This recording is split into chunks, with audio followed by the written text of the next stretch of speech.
areas who feel isolated. So that's a big thing we need to do. And last thing I'll mention is long-term care, which is the elephant in the room that no one's dealing with because they keep relitigating the Affordable Care Act. And this affects everyone. It's seniors, yeah, but it's people my age and younger who have kids themselves who want to make sure their parents can retire with dignity. And this means strong Medicaid and Social Security, but it also means being innovative, like making it easier to buy long-term care insurance by reducing premiums. It is also about making it easier for people to stay in their homes, or I know, which is an issue in Salt Lake City, having more affordable housing and places where people can live, so maybe people will have a place to move to, condos or apartments, and then that frees up the housing stock for other families. And I have a whole affordable housing plan that you should look at our website at amyklobuchar.com.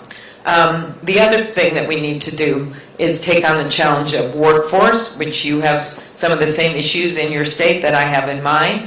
And I know we have that free college for all out there. I actually don't think that that is the best thing for our economy, because when I step back and I look and I say, okay, what is best for our economy? Well, it's matching our economy with our education system. And we know a bunch of stuff about where we're going to have job openings. We're going to have 1 million openings over the next 10 years for home health care workers.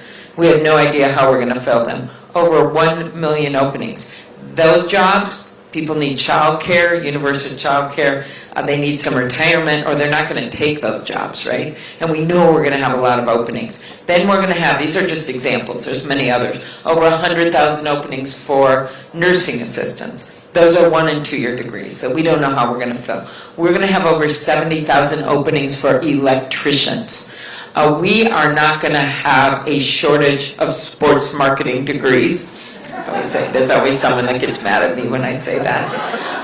But we instead are going to have a shortage of plumbers. This is true. So then you step back and say, what are our needs and how can we best fill them? Well, the first thing we know is that we should have strong K through 12 and preschool. And I've got a way we can pay for that to get some more money for teachers and the like.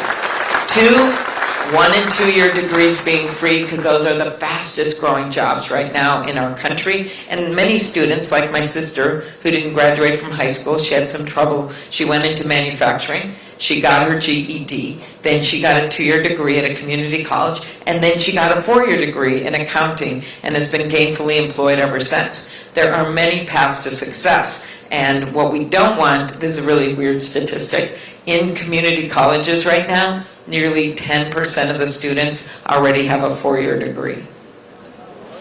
Because they now need a degree in something that's going to get them the job, that's going to help them pay for their loans and the like. I'm saying we're always going to have some of that, that's fine, people retrained, but to me that feels backwards.